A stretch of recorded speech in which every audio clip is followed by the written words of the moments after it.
kami diberi tugas untuk mereview materi biologi yang telah disampaikan oleh Pak Mas Yuri. Yang pertama, klasifikasi dan taksonomi kuman. Ini klasifikasi dan determinasi ya kuman. Referensi dari Pak Guru kami itu Berge Manual of Determinative Bacteriology yang menggambarkan sifat-sifat kuman secara terperinci. Di sini saya mengikuti poin yang diberikan oleh Pak Masuri. Sebenarnya poin terpentingnya itu hanya ada di prokariotik dan eukariotik aja yang kemarin dibahas. Jadi saya akan membacakan aja semuanya yang ada di PowerPoint Pak Masuri ini. Selanjutnya, kingdom, seluruh organisme dalam suatu kelompok besar. Divisio berarti sekelompok kelas yang berkerabat. Kelas, sekelompok ordo yang serupa. Ordo, sekelompok familia yang serupa, biasanya berakhiran ales. Familia, sekelompok genus yang serupa, biasanya berakhir acae. Genus, kelompok spesies yang serupa. Spesies, kelompok organisme berkerabat dekat yang individunya di dalam kelompok itu serupa. Pada slide ini makna dari kingdom, divisio, kelas, ordo, familia, genus, dan spesies ya. Itu. Dan ini keterangannya semakin ke bawah semakin banyak persamaannya. Lalu klasifikasi dan taksonomi kuman. Taksonomi kuman. Klasifikasi adalah penataan teratur unit-unit ke dalam kelompok taksa, satuan yang lebih besar berdasarkan persamaan sifat-sifat organisme tersebut. Taksonomi kuman yang saya tadi cari itu, taksonomi ini berarti ada dua makna, yaitu taksis, aturan atau penjabaran, dan nomos ini hukum aturan. Taksis dan nomos ini adalah nama Latin ya. Next, bakteri dan bakteri hijau diklasifikasikan sebagai tanaman primitif karena mempunyai dinding sel seperti tanaman. Beberapa jenis bakteri dan semua jenis bakteri hijau bersifat fotosintetik.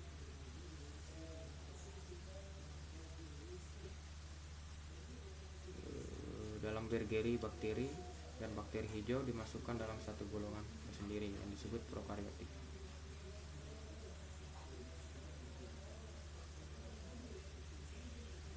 Prokariotik mempunyai inti primitif.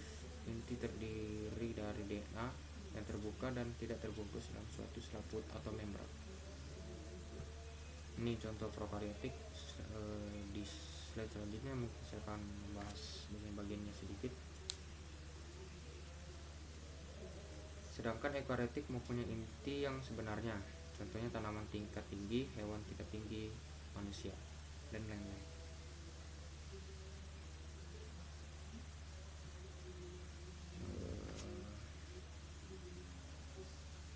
Beberapa perbedaan prokariotik dan eukariotik. Di sini prokariotik memiliki ukuran sel yang lebih kecil dan relatif sederhana, tidak memiliki nukleus. Sedangkan eukariotik memiliki ukuran sel yang besar, sel yang kompleks dan berbagai macam organel dan memiliki nukleus. Ini contoh sel eukariotik yakni sel hewan. Di sini saya akan menjelaskannya. Struktur eukariotik sel yang memiliki membran inti ini. Pertama, membran plasma. Membran plasma tersusun dari molekul lemak. Dua lapis terdapat di bagian tengah membran. Protein terdiri atas protein perifer, protein tepi, dan protein integral. Protein perifer menyusun tepi luar dan membran. Dalam membran, protein integral menembus ke dalam dua lapisan lemak. Adapun fungsi membran plasma ini sendiri yaitu melindungi isi sel, mengatur keluar masuknya molekul-molekul, sebagai reseptor penerima rangsangan dari luar sel. Bagian sel berfungsi sebagai reseptor adalah glikoprotein. Selanjutnya, sitoplasma atau plasma sel. Sitoplasma ini adalah cairan yang berada dalam sel. Selain nukleoplasma atau plasma inti, cairannya disebut sitosol, padatannya berupa organel-organel.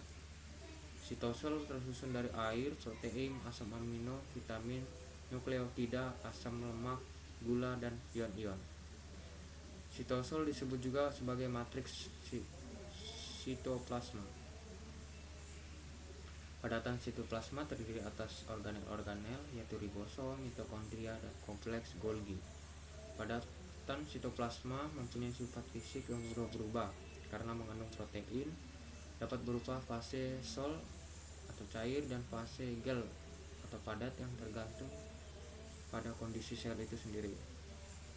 Adapun fungsi sitoplasma itu tempat penyimpanan bahan-bahan kimia yang penting bagi metabolisme sel atau enzim-enzim, ion-ion, gula, lemak, dan protein. Tempat terjadinya pembongkaran, penyusunan zat-zat melalui reaksi-reaksi kimia. Contoh pembentukan energi, sintesis asam lemak, asam amino, protein, dan nukleotida. Sitoplasma selalu mengalir agar metabolisme berjalan dengan baik. Bagian selanjutnya, nukleus. Nukleus adalah struktur sel eukariotik terbesar yang berada di dalam sel. Terletak di tengah sel yang berbentuk bulat atau oval. Organel ini mengandung sebagian besar materi genetik sel dengan bentuk molekul DNA linear panjang yang berbentuk kromosom. Adapun bagian-bagian dari nukleus ini, membran nukleus, bagian luarnya langsung bersambung dengan retikulum endoplasma dan akhirnya ke membran sel. Nukleoplasma disebut juga matriks nukleus yang bersifat gel, tersusun atas air, protein, ion, enzim, dan asam inti. Di dalamnya terdapat benang-benang kromatin atau disebut demikian karena menyerap warna. Pada saat proses mitosis, benang kromatin ini itu tampak memendek disebut kromosom. Nah, kromosom tersusun atas protein dan DNA. DNA akan mentranskripsi atau mengopi diri menjadi RNA lalu dikeluarkan ke sitoplasma. Selanjutnya, nukleus disebut juga anak inti, terbentuk saat proses transkripsi sintesis RNA. Di dalam nukleus merupakan struktur sel eukariotik tak tetap, melainkan suatu tanda bahwa sel sedang melakukan transkripsi. Setelah transkripsi selesai, nukleus akan mengecil atau menghilang. Fungsi dari nukleus itu juga pengendali, pengatur, dan pembawa. Yang kedua ada sentriol. Dapat dilihat ketika sel melakukan pembelahan pada fase tertentu dalam hidupnya, sentriol memiliki silia atau flagel dan hanya ditemui pada sel hewan. Sentriol tegak lurus antar sesama. Pada pembelahan mitosis, sentriol terbagi menjadi dua bagian. Tiap-tiap bagian menunjukkan kutub sel, maka terbentuklah benang-benang spindel yang menghubungkan kedua kutub dan berfungsi menarik kromosom menuju kutub masing-masing. Selanjutnya ada retikulum endoplasma atau RE biasa disebut. Letak retikulum endoplasma memusat pada bagian dalam sitoplasma atau endoplasma. RE dapat kita temukan pada semua eukariotik. Fungsi retikulum endoplasma itu sendiri menampung protein yang dihasilkan oleh ribosom, mensintesis lemak dan kolesterol, menetralkan racun, dan transportasi molekul-molekul dari bagian yang satu ke bagian lainnya. Selanjutnya ada ribosom. Ribosom disintetis oleh nukleus, tersusun dari RNA, ribosom, dan protein. Struktur sel eukariotik yang satu ini ada yang terikat dan ada yang bebas. Menurut bentuknya, ribosom terdiri atas unit besar dan unit kecil. Fungsi ribosom untuk sintesis protein. Kompleks Golgi. Pada sel tumbuhan, kompleks Golgi disebut diktiosom. Untuk struktur sel eukariotik berupa organel polimorfik tersusun atas membran berbentuk kantung pipi berupa pembuluh gelembung kecil dan bentukan seperti mangkok. Fungsi Golgi itu sendiri menambah giloksilat pada protein sebagai organel sekretori, mensintesis atau membentuk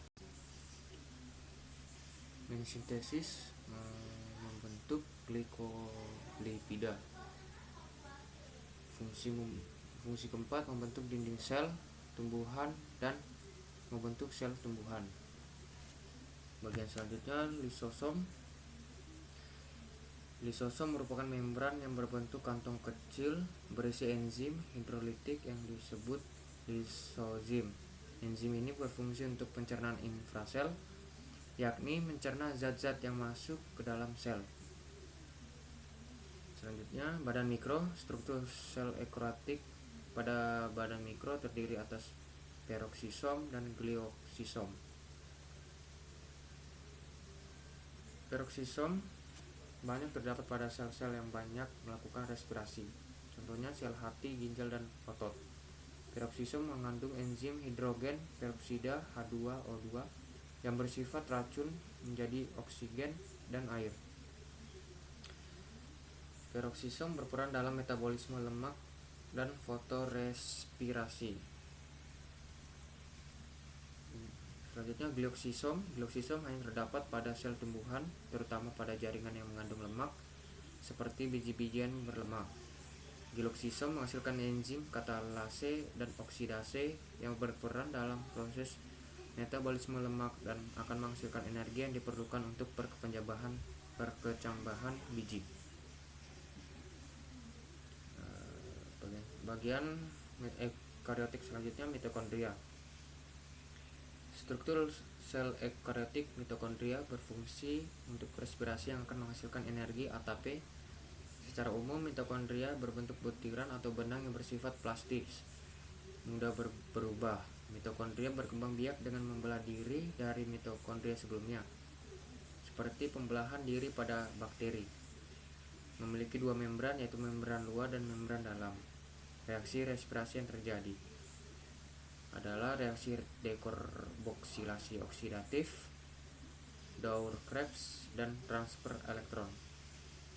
Mikrotubulus dan mikrofilamen adalah mikrotubulus pada gelindung sel berupa benang-benang spindel yang menghubungkan dua kutub sel pada waktu pembelahan.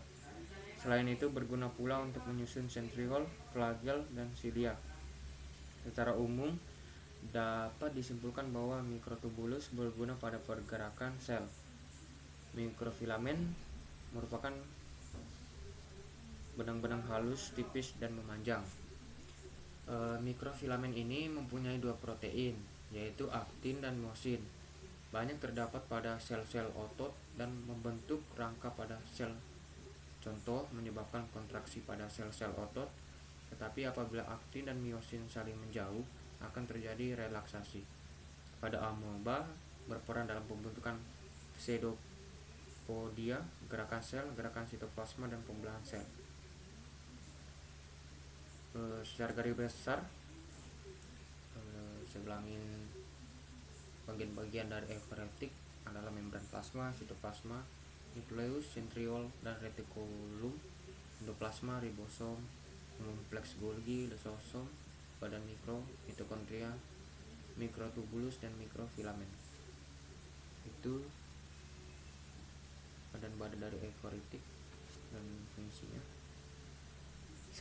Lanjut kepada slide. Sel tumbuhan memiliki struktur yang sel hewan tidak memiliki, seperti pada kloroplas dan dinding sel yang keras. Prokariotik berfungsi.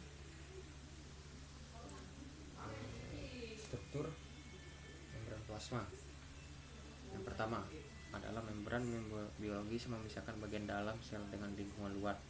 Membran plasma tersusun atas fosfolipid dan protein. Membran plasma merupakan bagian yang bertanggung jawab mengontrol zat organik dan ion untuk dapat keluar dan masuk sel. Sitoplasma. Sitoplasma adalah bagian berbentuk cairan yang ada di dalam membran plasma. Bagian ini tersusun oleh air, protein, lipid, mineral, dan enzim-enzim. Yang ketiga, ribosom adalah bagian yang sangat kecil yang berfungsi untuk sintesis protein. Ribosom juga berfungsi untuk menerjemahkan pesan yang dikirim dari DNA. Terus materi genetik. Materi genetik ini pada sel prokariotik terbagi menjadi dua unit besar, yaitu DNA dan RNA. Beberapa dari DNA akan transkripsi menjadi RNA. RNA bertugas membawa kode genetik pesanan DNA yang kemudian dalam proses sintesis protein akan ditranskripsi menjadi urutan asam amino. Pada dinding sel selanjutnya adalah bagian terluar dari sel yang memiliki fungsi memberi bentuk pada suatu sel. Terus yang terakhir ada flagella. Flagella adalah tonjolan panjang seperti cambuk yang membantu dalam gerak selular, tetapi juga sering memiliki fungsi sebagai organel sensorik yang sensitif terhadap bahan kimia dan suhu di luar sel. Itu bagian dan fungsi dari prokariotik. Ini ada prokariotik bersel tunggal dan contoh klasifikasinya sebagai berikut. Kingdom prokariotik, divisio Cyanobacteria, divisio 2 Bacteria, ordo Actinomycetales, familia Mycobacteriaceae, genus Mycobacterium, spesies Mycobacterium tuberculosis. Prokariotik bersel tunggal uniseluler dan contoh klasifikasinya sebagai berikut. Kingdom Prokaryotae, divisio Cyanobacteria, divisio 2 Bacteria, ordo Actinomycetalaceae, familia Mycobacteriaceae, genus Mycobacterium, spesies Mycobacterium leprae. Nomenklatur atau pemberian nama. Sistem binomial name diajukan oleh Linnaeus 1753. Nama kuman contohnya nama genus dan epithelium specium. Nama genus dimulai dengan huruf besar dan epithelium specium ditulis dengan huruf kecil, misalnya Staphylococcus aureus. Jika dalam suatu halaman terdapat nama genus yang berulang, maka nama genus yang kedua dapat disingkat, seperti pada contoh potongan paragraf berikut. Bisa dilihat. Nama kuman dapat berasal dari kata baru yang disesuaikan dengan bahasa Latin atau nama seorang penemu yang dilatinkan. Misal, Bacillus, batang, Clostridium, itu spindel pintalan yang halus, Microcus, butir kecil, Erwinia dari nama Erwin, Pasteurella dari nama Pasteur, Salmonella dari nama Salmon, Salmonella pulorum ditemukan pada ayam, S. tip, merupakan penyebab, Typhoid, Brucella dari nama Bruce, Clostridium Fage dari nama Wells. Nama-nama tersebut merupakan nama-nama ilmiah, sedangkan sehari-hari yang lebih banyak dipakai seperti Gonococcus, Neisseria, Gonorrhoeae, Syphilis, Treponema pallidum, Hansen, Mycobacterium leprae, Cox, M. tuberculosis, Pneumococcus, Streptococcus pneumoniae.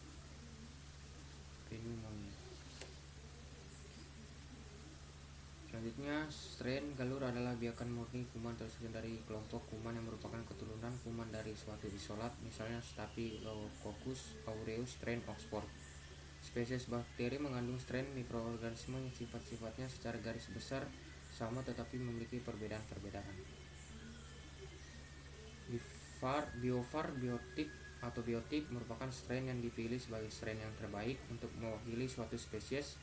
Walaupun demikian, strain biofar tidak dapat memperlihatkan semua sifat strain dalam suatu spesies, sehingga untuk menentukan bentuk tertentu pada variasi strain digunakan penentuan subspesies seperti serotip atau serofal, patotip atau patofar, marpotip atau marpofar, pagatip atau pagofar.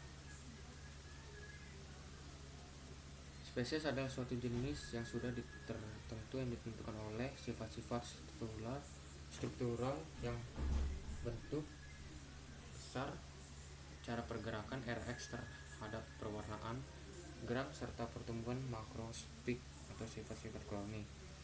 Sifat-sifat biokimia yang kebutuhan akan nutrisi, produk-produk akhir metabolisme, susunan biokimiawi komponen sel dan metabolit-metabolitnya. Sifat-sifat fisiologisnya terhadap oksigen, pH dan respon terhadap zat-zat antibakteri. 4. Sifat ekologi. 5. Komposisi, bahasa, DNA, homologi, dan sifat-sifat genetik. Mungkin itu saja yang dapat saya sampaikan. Kurang lebihnya mohon maaf, mungkin pengucapan saya kurang baik, mohon dimaafkan. Selamat malam dan terima kasih.